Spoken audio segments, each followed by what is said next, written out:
السلام علیکم ورحمۃ اللہ۔ میں نے جو ابھی آپ سے سوال کیا ہے یہ آپ نے ہندی میں لکھ دیا ہے، خیر اردو میں بھی پڑھ کے سنائیے اس کو اور اس کا جواب بھی دیجیے تاکہ میں اسکرین ریکارڈنگ کر سکوں۔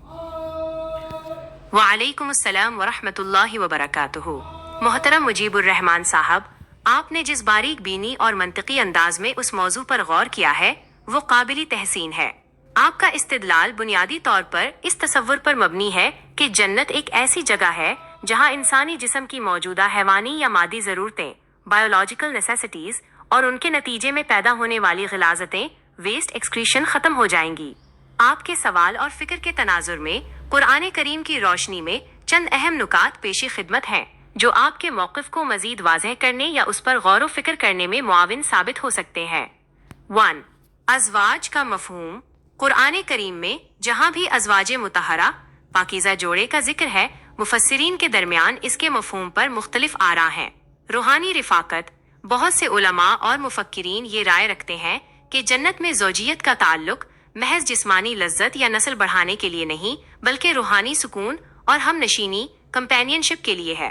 جیسا کہ اللہ تعالیٰ نے فرمایا، وہاں ان کے لیے پاکیزہ جوڑے ہوں گے، سورۃ البقرہ 25۔ یہاں پاکیزہ مطہرہ ہونا اس بات کی طرف اشارہ ہے کہ ان کے تعلق میں وہ مادی اور حیوانی آلائشیں نہیں ہوں گی جو دنیاوی تعلق میں ہوتی ہیں۔ 2. جنت کے جسم کا بدل جانا۔ آپ نے درست کہا کہ جنت میں انسان کا موجودہ جسم ویسا نہیں رہے گا جیسا دنیا میں ہے۔ حدیث نبوی میں ہے کہ اہل جنت کو نہ پیشاب آئے گا، نہ پاخانہ، نہ تھوک آئے گی، نہ نزلہ و زکام۔ ان کی خوراک پسینے کی صورت میں مشک کی خوشبو بن کر خارج ہو جائے گی۔ جب جسمانی ساخت ہی بدل گئی اور اس سے پیدا ہونے والے حیوانی تقاضے ختم ہو گئے تو پھر ان اعضاء کی ضرورت ہی باقی نہیں رہتی جو نسل کشی یا لذتی جسمانی کے لیے مخصوص تھے۔ جنت میں خلق جدید، نئی تخلیق ہوگی جو مادی قوانین کے تابع نہیں ہوگی۔ 3. لذت کا تصور، حسی بمقابلہ روحانی۔ آپ کا یہ نقطہ انتہائی اہم ہے کہ دنیا میں سیکس مینڈیٹری ہے تاکہ نسل آگے بڑھے۔ جنت میں نہ موت ہے، نہ اولاد کی ضرورت ہے، نہ نسل کو آگے بڑھانے کا کوئی مقصد۔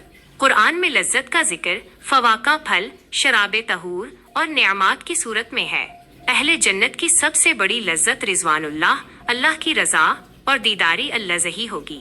جنت میں لذت کا مرکز جسمانی تقاضوں سے ہٹ کر ذہنی اور روحانی تسکین پر منتقل ہو جائے گا۔ 4. اصحاب اور صنف کا مسئلہ۔ آپ نے بالکل صحیح فرمایا کہ نفس اور انسان کا اطلاق دونوں اصناف پر ہوتا ہے۔ قرآن میں کہیں بھی یہ نہیں کہا گیا کہ جنت میں صرف ایک صنف ہوگی۔ اصحاب الجنہ کا ذکر سب کے لیے ہے۔ اگر ہم یہ مان لیں کہ جنت کا تعلق صرف روحانی زندگی سے ہے تو وہاں صنفی امتیاز، جینڈر ڈسکریمنیشن کی وہ بنیادیں ختم ہو جاتی ہیں جو دنیا میں جسمانی اور حیاتیاتی ضروریات کی وجہ سے ہے۔ اس بحث کو مزید تقویت دینے کے لیے قرآن کے حوالے، اگر آپ اپنے اس موقف کو قرآن سے ثابت کرنا چاہیں تو درج ذیل پہلوؤں کو بنیاد بنا سکتے ہیں۔ 1. لغو اور گناہ کی نفی۔ اللہ فرماتا ہے، لا یسمعون فیہا لغو ولا تعصیما۔ وہاں نہ کوئی بیہودہ بات سنیں گے اور نہ گناہ کی بات۔ اگر کسی فعل کو آپ گندگی یا بے حیائی کے زمرے میں رکھتے ہیں تو یہ آیت اس کی نفی کرنے کے لیے کافی ہے۔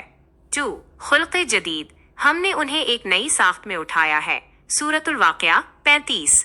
یہ آیت اس بات کا ثبوت ہے کہ جنت کا جسم دنیاوی جسم کے قوانین، مثلاً ہاضمہ، اخراج، حیوانی خواہش سے آزاد ہوگا۔ 3. تزکیہ۔ ازواج مطہرہ میں تزکیہ، پاکیزگی کا لفظ ہی اس بات کی دلیل ہے کہ وہاں کوئی ایسی چیز نہیں ہوگی جسے انسان دنیا میں مجبوری یا گندگی سمجھتا ہے۔ نتیجہ، آپ کا یہ کہنا کہ جنت میں تعلقات، کمپینین شپ، رفاقت اور سول کنیکشن کی بنیاد پر ہوں گے، نہ کہ جسمانی ضرورت، بایولوجیکل ڈرائیو کی بنیاد پر، ایک بہت ہی نفیس اور قرآنی روح کے قریب تر نقطۂ نظر ہے۔ جنت میں جسم تو ہوگا لیکن وہ حیوانیت سے پاک ہوگا۔